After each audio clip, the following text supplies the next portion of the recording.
안녕하십니까, 신원입니다. 건강보험공단 강의를 이제 시작하도록 하겠습니다. 저는 건강보험공단에 관심이 많아요. 제 제자들 중에서 취업한 친구들도 있고요. 그리고 매달 건강보험공단에서 4대 보험료 고지서가 날라오니까 열심히 보고 있습니다. 제 연구원들 것까지 다 포함해서 내기 때문에 꽤 많아요. 그래서 그 계산 방법들을 제가 피셋 문제로도 예전에 낸 적도 있고요. 그리고 여러분도 그 집에 있는 그 4대 보험료 고지서 날라오면 그거 잘 살펴보세요. 그렇게 해서 어떻게 계산하는지 거의 나올 확률이 높습니다. 반드시 나온다고 보시고 연습을 해두시기 바라겠습니다. 자, 구체적인 이제 강의 커리큘럼을 소개해 드리겠습니다. 자, 첫 번째 시간은 OT. 이게 이제 첫 번째 시간이죠. 그 다음 두 번째 시간은 NCS 기초 개념들 다루고요. 그 다음 세 번째 시간부터 크게 이제 세 파트예요. 의사소통, 수리, 문제 해결. 그것들의 강론을 쭉 정리할 거예요. 9강까지. 그리고 10강에서 이제 최종 정리. 모의고사를 치르겠습니다. 자, 저에 대한 소개를 간단히 말씀드리면요. 피셋에 대해서 잘 나간다. 그 정도 말씀드리고요. 그 다음에 이제 NCS 강의는 이미 찍어 놓은 것들이 있어요. 그래서, 여러분이 NCS를 이제 처음 이제 준비하시는 분인데, 건보 수업만 가지고는 좀 부족하다 싶으시면요. 요 기초 능력 24강짜리 찍어 놓은 게 있어요. 그래서 요거를 보시던지요.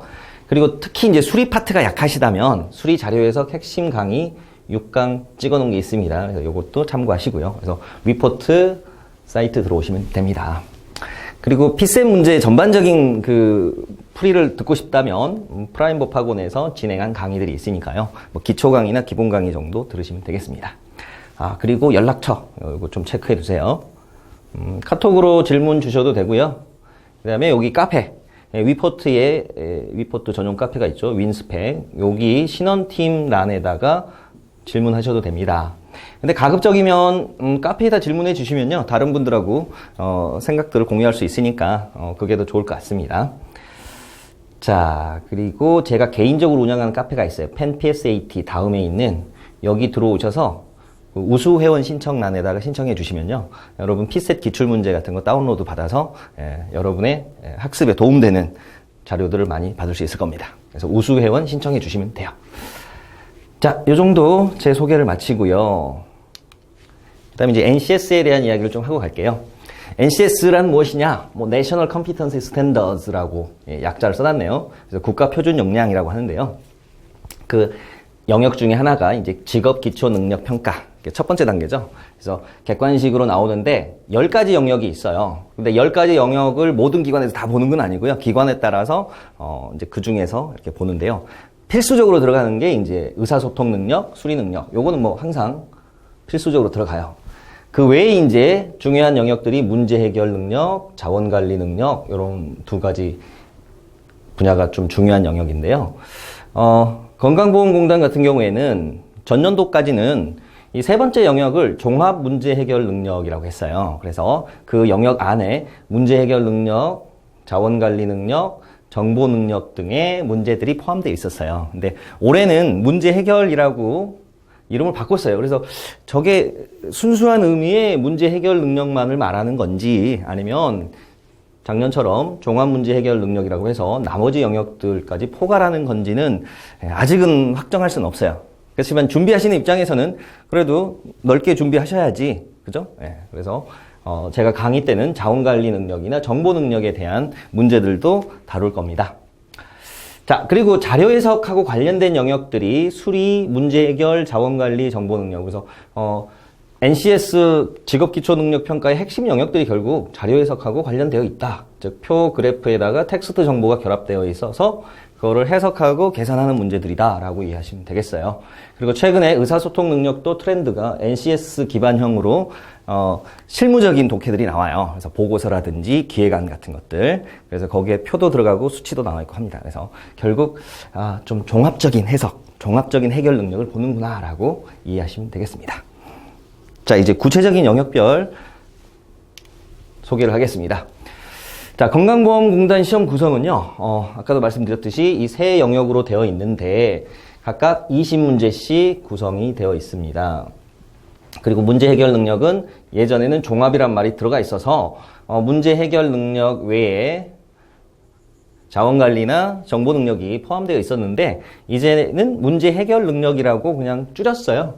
근데 제가 예상하는 바로는 문제 해결 능력이 약간 광의 의미로 해석하실 필요가 있을 것 같아요. 네. 그리고 솔직히 말씀드리면 P셋도 그렇지만 이 NCS에서 각 하위 영역을 완벽하게 이거는 여기까지가 뭐 수리고 여기서부터 여기까지는 문제 해결이고 여기서 여기까지는 자원관리고 이렇게 나누기가 애매합니다. 그냥 표, 그래프, 텍스트가 다 혼합돼서 나오기 때문에 결국 핵심은 뭐죠? 이게 이런 적성검사 시험의 핵심은요, 문제 해결 능력이에요. 한마디로 말하면. 그래서 주어진 정보 내에서 문제를 빨리 해결하는 거죠. 그래서 그 소재가 뭐 표일 수도 있고, 그래프일 수도 있고, 텍스트일 수도 있어요. 그러니까 그 영역에 대해서 딱 칼로 무자르듯이 잘라낼 수는 없다는 거 확인하시고요. 자, 그래서 총 60문제가 나오는데 60분이에요. 그러니까 뭐 깔끔하네요. 한 문제당 1분의 시간을 주네요. 뭐 작년까지는 78문제가 나왔어요. 그래서 한 문제를 푸는데 한 45초밖에 시간을 안 줬기 때문에 굉장히 시간에 대한 컴플레인이 많았던 것 같아요. 그래서 문제 수를 또 20개씩 딱 맞추면서 60문제에 60분으로 딱 조정을 했습니다. 상대적으로 어디서 시간을 세이브해야 될까요? 여러분 그 난이도 평가를 보면 항상 수리 능력이 가장 어려웠다고 그래요. 수리 능력이 이게 제일 어렵다. 그 다음에 문제 해결 능력, 수험생들의 체감 난이도가요. 그 다음 의사소통 능력 이렇게 되어 있습니다. 그러니까 결국 의사소통 능력에서 시간을 절약하는 게 굉장히 중요해요. 뭐 단어 연결하는 문제라든지 단순 독해 문제 같은 거에서 빨리빨리 풀어가지고 시간을 많이 세이브 하시고요. 그래서 빨리 푸는 거는 뭐 10초, 뭐 더 짧으면 5초 만에 풀리는 것도 있잖아요. 쓱 보면 그냥 바로 나오는 것들. 그래서 그런 부분에서 시간을 많이 세이브 하시고, 결국 그 남는 시간을 잘 투자를 하셔야 될 거예요. 그래서 수리 능력이나 문제 해결 능력에서 긴 문제들, 표 그래프 많이 나와 있는 문제들, 또 계산 많은 문제들, 뭐 심지어 뭐 소수점 이하에서 달라지는 선지들, 그런 거에서는 정말 시간을 많이 먹거든요. 그래서 그런 부분에 시간 투입을 적절하게 잘 하셔야 되겠죠. 그러니까 결국 의사소통 능력에서 얼만큼 빨리 풀어내고 시간을 절약해서 수리 능력이나 문제 해결 능력에서 적어도 반 이상의 문제는 풀어야 된다는 이야기예요. 어떤 분들은 이거 의사소통 풀고 나니까 뭐 30분 지나가지고 이제 뭐 수리 능력 몇 개 푸니까 다 가더라. 이렇게 이제 수험 후기가 나오는데요. 그러니까 미리 의사소통 능력에서 자기가 최대한 빨리 풀고 수리 능력이나 문제 해결 능력에서 다 풀려는 욕심보다는 풀 수 있는 문제들을 빨리빨리 골라내가지고 최대한 집중해야 되겠죠. 그래서 선택과 집중이 중요하다. 그래서 문제를 보자마자 각 영역별로요. 각 영역별로 난이도를 생각해 보세요. 난이도를 본인이 생각하는 난이도를 상중하라고 했을 때, 이건 뭐 출제자가 생각하는 난이도가 아니에요. 출제자가 생각했을 때 어렵다고 생각했지만 뭐 어떤 사람한테는 굉장히 쉬운 문제일 수 있고요. 반대일 수도 있죠. 그러니까 본인이 생각했을 때 이 쉬운 문제다. 여기서 이제 100% 맞춰야 되는 거예요. 여기서는. 그 다음에 이제 중간 난이도 문제에서는 가급적 맞춰야 되겠죠. 그 다음에 상응 문제는 얘는 맞추려고 하지 마시고 오히려 건너뛴다 생각하세요. 건너뛰고 일단 아주 어려운 문제들은 피하고 가자. 어차피 지금 문제당 100점이 다르거나 뭐 그다음에 뭐 찍어서 그게 이제 감점이 되거나 그런 건 없어요. 그러니까 최대한 쉬운 문제들을 많이 풀고 어려운 문제는 일단 피하고 시간 남았을 때 다시 와서 푸는 전략으로 가셔야 될 거예요. 근데 거의 이 시간이 60분이기 때문에 다시 돌아와서 풀기에는 시간이 없어요. 그러니까 일단 아주 어려워 보이는 문제는 과감하게 건너뛰세요. 왜냐하면 이거 건너뛰지 않았다가 뒤에 아주 쉬운 문제들 못 풀고 끝나는 경우보다는 그래도 과감하게 넘어가서 끝까지 시간 내에 전체 문제를 살펴보는 게 중요하겠죠. 그리고 최근에 그 문제들을 보면요. P셋 기출문제, 특히 자료에서 기출문제를 변형한 문제들이 자주 출제되고 있어요.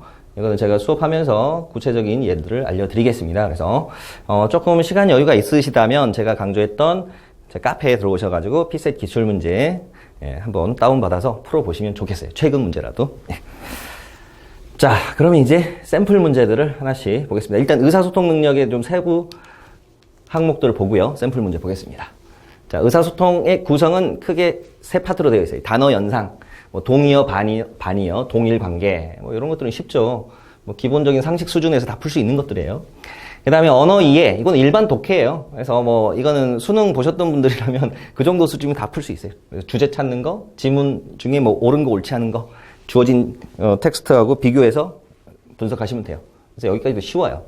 그 다음에 이제 요 파트가 좀 어려울 거예요. 여러분이 생소해요. 의사소통 능력 안에서도 의사소통. 그래서 커뮤니케이션인데 이게 뭐냐. 결국 실무 독해예요. 실무적인 독해. 그래서 NCS에 특화되어 있는 건데, 자, 공문서, 보고서, 기획서, 회의록, 보도자료, 이런 것들을 대상으로 합니다. 그러니까 평소에 잘 안 읽어보던 것들이죠. 그러니까 단어 연상, 언어 이해까지는 기존 인적성에서 많이 봤기 때문에 상대적으로 친한 문제들인데 의사소통 같은 경우는 친하지가 않아요. 그래서 특히 거기에 수치가 들어가거나 표 그래프가 들어가 있으면 좀 당황스럽겠죠. 그래서 평소에 많이 풀어보셔야 돼요. 많이 풀어봐서 그 패턴에 익숙해지셔야 돼요. 자, 그 다음에 샘플 문제를 하나 보도록 하겠습니다. 단어 연상 문제 하나 볼게요. 자, 이 내용을 다 읽을 필요가 없죠? 밑줄 쳐진 부분만 보세요. 콜레라균, 미생물. 무슨 관계예요? 부분 관계죠? 부분하고 전체 관계예요. 미생물이라는 게 전체고, 콜레라균은 그 일부예요. 그 중에 하나예요.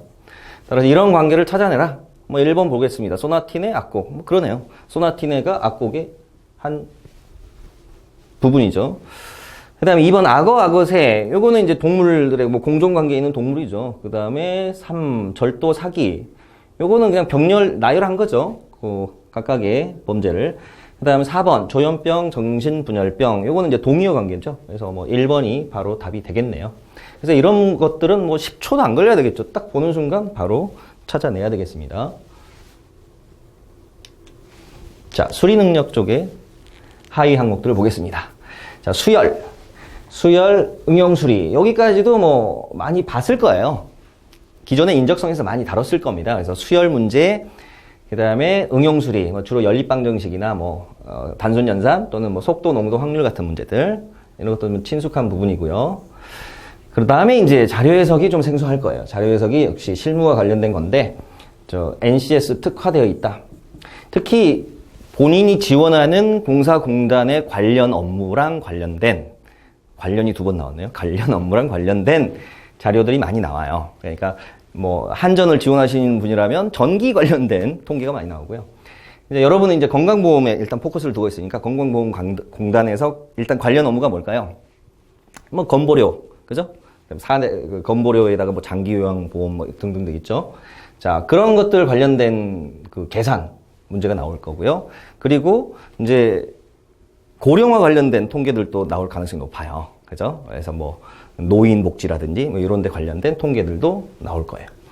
자, 그래서 본인이 만약에 그 회사에 이제 입사를 했을 때 다루게 될 업무와 관련된 자료들이 출제 가능성이 높다라는 걸 예상할 수 있어요. 그래서 건강보험료 같은 거 계산하는 거. 그 다음에 뭐 이거는 뭐 단골 메뉴죠. 변화율 계산하는 거. 또는 뭐 구성 비율 계산하는 거. 그래서 전체적으로 보면 자료 해석의 비중이 높아지고 있다. 그래서 특히 비중도 높아지지만 시간이 좀 많이 걸려요, 상대적으로. 그래서 생소한 부분이고, 그래서 연습을 많이 하셔야 되고요. 제가 이 분야에 대해서는 뭐, 1인자라고 감히 말씀드릴 수 있습니다. 그래서, 확실하게 강의 때 정리해 드리도록 하겠습니다. 자, 수열 문제 하나 맛보기로 보겠습니다. 자, 어때요? 할만하죠, 이 정도는. 자, 12400, 물음표 12. 이게 무슨 관계지? 이렇게 볼때 잘 모르겠죠. 근데 여기까지 보니까 이제 보여요. 뭐가 보이죠? 대칭 구조구나. 그러겠죠. 딱 여기 중심으로 좌우 대칭 구조면 되겠죠. 그래서 여기는 4가 들어가면 되겠구나. 그 수열 문제 같은 경우에는요, 정 모르겠으면은 선지를 먼저 하나씩 보세요. 선지를 보고 0, 4, 8, 12 중에 들어가야 돼. 그렇게 하고 보니까 더 잘 보이죠. 4가 들어가면 맞겠다. 그래서 수열 문제 모르겠다. 뭐 연립방정식 문제도 마찬가지예요. 어쨌든 선지를 살펴보면 힌트가 보입니다. 그래서 선지를 살펴보시고요. 그 다음에 수열에 그 일반적으로 나오는 규칙들이 있죠. 뭐 등비 수열, 등차 수열, 개차 수열, 뭐 피보나치 수열 등등등. 그런 것들은 이제 수업 시간에 제가 구체적으로 말씀드리겠습니다. 자, 그리고 응용수리 문제 하나 보겠습니다. 이 시차 문제인데요. 시차 하면은 굉장히 좀 어렵게 생각하시는 분들이 많아요. 그런데 어렵지 않아요. 절대 어렵지 않고요. 시차하면 가장 먼저 이걸 생각하세요. 여러분이 세계 지도를 그려라 그러면은, 한국을 가운데다 놓는 그런 지도를 많이 연상하세요. 근데 그 유럽이 중심인, 유럽이 가운데 오는, 즉, 한국이 동쪽에 와 있는 지도를 먼저 그려보세요. 자, 그럼 간단하게 대략 그려볼게요. 요게 이제 아메리카 대륙이고요. 그 다음에 이제, 요렇게 해서, 예. 여기 일본도 그려줄까요? 자, 요런 이제 지도를 생각해 보세요. 그럼 한국이 여기 있습니다, 지금. 제가 왕년에 좀 그림을 좀 그렸어요. 그래서 굉장히 빨리 그렸죠. 조금 안 이쁘긴 하네, 아프리카가. 아무튼. 자, 그러면은 이제 날짜 경계선이 여기에 들어갑니다, 여기. 자, 여기, 시베리아 끝에 하고, 여기 알라스카 나와 있는, 원래 이제 정상적인 우리가 보는 일반적인 지도라면 얘가 이제 이쪽에 가 있겠죠? 그래서 거기가 이제 날짜 경계선이 들어가요. 그러니까, 이제 우리나라 입장에서 미국하고 시차 계산을 하면 얘가 이쪽에 있으면 이제 헷갈린단 말이에요. 그죠? 가다가, 날짜가 바뀌네? 아, 일로 가면 안 되고, 돌아서 가야 되는구나. 헷갈려. 그러니까 항상 오른쪽에다가 한국을 두세요. 그러면 간단해요. 한국보다 시간이 빠른 데는 거의 없어요. 어디예요? 보면, 일본이 동쪽에 있는데, 동쪽에 있으면 이제 시간이 빠른 거예요. 쉽게 생각하면 해가 이쪽에서 뜰 거 아니에요? 그러니까 천동설 입장에서 생각해보세요. 지동설 입장에서. 원래는 지구가 도는 거지만 이제 해가 여기서 떠서 이쪽으로 가니까 이쪽 동쪽에 있는 데가 시간이 먼저 지나간단 말입니다. 자, 그러니까 일본이 시간은 해는 먼저 떠요, 일본이. 그런데 일본하고 우리는 그냥 같은 시간대를 씁니다. 그래서 시차가 없어요. 자, 그러면 시차가 빠른 데는 여기 시드니 정도? 시드니가 이제 우리나라보다 플러스 1이에요. 자, 그리고 나머지 나라들은 다 마이너스예요. 다 마이너스. 그러니까 우리나라보다 시간이 빠른 데는 거의 없다고 생각하고요. 시드니나 웰링턴, 그 뉴질랜드에 그 정도만 생각하면 되니까 쉬워요. 나머지 애들은 다 우리가 시간이 빠르다. 자, 그래서 오른쪽으로, 동쪽으로 갈 때는 시간을 항상 플러스 해준다. 동으로 가면 플러스예요. 그 다음에 서쪽으로 가면 마이너스다. 이거 꼭 암기해 두시고요. 그래서 대부분의 다른 국가들, 도시들의 경우에는 한국 시간에서 마이너스를 해줘야 돼요. 그럼 반대로 여기서는 이제 어떤 특정 지역 시간을 줬어요. 캘리포니아가 오후 10시래요. 그러면 캘리포니아가 여기잖아요, 미국. 여기서 이제 한국 시간으로 갈 때는 오른쪽으로 가는 거니까, 동쪽으로 가는 거니까 플러스가 되겠죠. 그래서 그 시간만큼 더해 주시면 돼요. 자, 그래서 이 지도의 이미지를 항상 기억해 두시고요. 그 다음 두 번째 포인트는 시차 계산할 때는 24시간제를 쓰세요. 24시간제를 써라. 그래서 PM이면 플러스 12를 해줘야 되겠죠. 그죠? AM이면 그대로 두시고. 자, 오후는 플러스 12를 해라. 그대로 이제 풀어보겠습니다. 자, 캘리포니아주가 서울보다 17시간 느리지만, 서머타임 적용했을 때, 적용하지 않았을 때보다 시차가 1시간 짧아진다. 그러면 16시간 느리다는 이야기죠. 16시간 느리대요.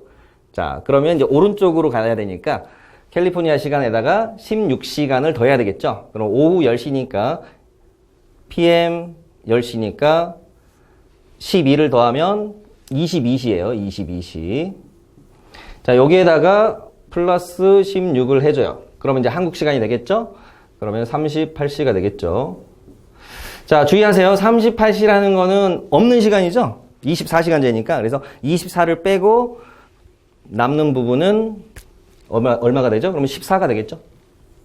그래서 24를 빼주시고요. 24를 빼는 순간 이제 날짜는 다음 날짜가 돼요. 날짜는 다음 날. 그래서 다음 날 한자로 쓰면 이제 이길, 한자로 쓰면 이길 14시가 되겠죠. 또는 오후 2시 이렇게 표현하시면 되겠습니다. 자, 자주 나오는 패턴의 문제니까요. 잘 기억해 두시고요. 자, 이제 다음 문제를 보겠습니다. 이거는 자료 해석 문제인데요. 원래 문제는 굉장히 길었어요. 표가 2개, 그래프가 2개. 근데 표의 내용하고 그래프 내용은 같은 내용이었어요. 그래서 제가 그냥 그 중에 하나만 발췌해 왔습니다. 자, 제목을 읽어보시면 외래 관광객 수고요. 질문은 해외 관광객, 같은 내용이네요. 외래 관광객이란 말은 외국에서 우리나라로 왔다는 말이에요. 그러니까 결국 우리나라에 방문한 외국 관광객이니까 해외 관광객이에요. 가장 많이 늘어난 해. 자, 가장 많이 늘어난 해. 가장 많이 늘어난 해 기준은 뭘까요? 증가량일까요? 증가율일까요? 당연히 증가량이에요. 아무 말 없으면 증가량으로 봐야 돼. 델타 T. 그럼 증가량을 계산하는 방식은 자, T1, T2 사이의 증가량 계산해라. 그럼 델타 T는 첫 번째 공식은 그냥 빼주면 되겠죠. T2에서 T1을 빼주면 돼요. 그래서 요 숫자들 간의 간격, 이것들을 계산하면 되긴 되겠죠. 그런데 그러려고 보니까 시간이 많이 걸릴 거 아니에요. 그러니까 그렇게 푸시면 좋은 접근이 아니고요. 두 번째 방법은 뭐냐면, 자, 증가율을 공식으로 한번 써볼게요. 먼저 증가율이 X%라면 이 퍼센트는 항상 뒤에 곱하기 100을 합니다. 자, 분모는 처음 값이에요. 처음 값 T1. 그 다음에 분자는 증가량이에요. 그러면 증가량에 대한 식으로 바꿔볼게요. 그럼 어떻게 하시면 돼요? T1을 이쪽으로 보내서 곱해주면 되겠죠. 그래서 증가량의 두 번째 식은 처음 값에다가 X%를 곱하는 구조, 즉 증가율을 곱하는 구조. 물론 이제 곱하기 100이 나누기 100으로 바뀌겠죠. 일로 가면. 즉 예를 들어서 뭐 3%다. 그럼 0.03 뭐 이렇게 이제 바뀌겠죠. 10%라고 0.1 이렇게 이제 소수로 바뀌겠죠. 그렇지만 뭐 100으로 나누는 것도 공통이니까요. 결국 핵심은 뭐예요? T1에다가 즉 전년도 값에다가 증가율을 곱하는 구조. 요 알맹이만 보시면 돼요. 이 곱하는 구조로 풀어야 되겠구나. 그러니까 즉 이렇게 2007년에 전년 대비 증가량은 이렇게 빼도 되지만 이렇게 풀 수도 있다는 거예요. 즉 6155의 4.8%가 요 두 개 사이의 값하고 두 개 차이 값하고 같겠죠. 이런 식으로. 그럼 이것도 다 계산해야 되나요? 아니죠. 뭐하러 계산해요. 자, 패턴을 보세요. 패턴. 자, 패턴 읽기. 자, 마지막 해는 감소니까 2015년은 당연히 탈락이겠죠. 그리고 여기 뭐 감소율, 마이너스, 증가율이 마이너스니까 감소예요. 그거 확인하시고요. 그럼 그 안에서 이제 확인하는데 딱 봐도 2014년일 거라는 생각이 들죠. 왜요? 일단 전년도 값이 계속 커지고 있어요. 그죠? T1 값이 계속 각 연도의 전년도 값이 계속 커지고 있어요. 그걸 확인하는 간단한 방법은 이 숫자를 쭉 보시면 커지고 있다는 걸 알 수 있고요. 또는 증가율이 플러스라는 걸 봐도 알 수가 있어요. 자, 그러면 값이 계속 커지고 있는데, 즉 이 값이 계속 커지고 있는데 여기 해당되는 X%도 제일 큰 값이네, 여기가. 그죠? 16.6. 그러면 여기 C는 계산 안 해봐도 이 11,140, 즉 11,140, 11140의 9.3% 정도 증가한 거니까 계산 안 해봐도 대충 12,000 정도라고 생각하시면 되는데요. 따라서 이렇게 곱한 값이 12,000에 16.6% 곱한 값이 가장 크다라는 걸 그냥 계산 안 하고도 풀 수 있어야 돼요.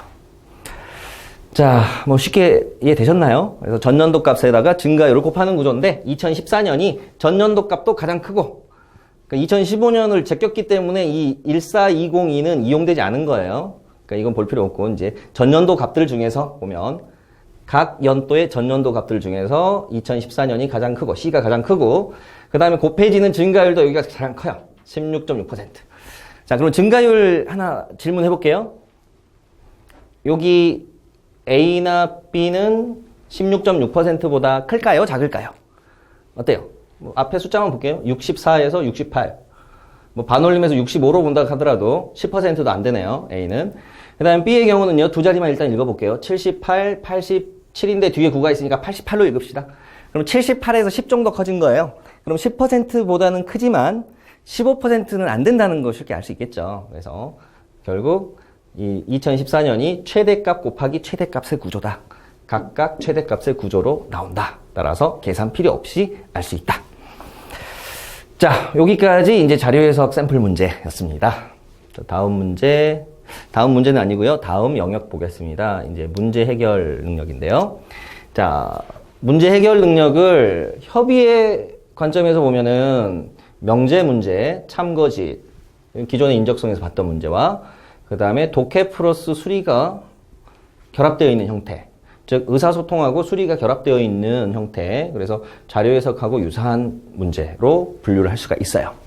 그런데 문제 해결 능력을 좀 광의로 이해를 하자면 자원관리 능력, 정보 능력까지 포함된다. 이거는 제가 아까 말씀드렸듯이 작년까지는 종합이라는 말을 붙여서 나왔잖아요. 그러니까 이 파트들도 체크를 해봐야 돼요. 그래서 자원관리 능력은 시간 예산, 물적자원, 인적자원 관리로 세분화시킬 수 있고요. 이것도 뭐 그냥 소재만 이렇게 갈리는 거지 문제 푸는 거는 결국 뭐 표 그래프 해석하고 계산하는 거예요. 자료 해석하고 유사하다. 그 다음에 정보 능력은요. 표 그림에 제시된 규칙을 찾아가지고 적용하는 거고요. 그 다음에 코드 같은 거 어떻게 부여하는지 확인하는 거. 뭐 그런 것들이 핵심적인 파트가 되겠습니다. 자, 이렇게 하면은 이제 전반적인 오리엔테이션이 끝난 겁니다. 이제 대충 그림은 그려지시죠? 다음 시간부터 본격적인 공부를 해보도록 하겠습니다. 네, 수고하셨습니다.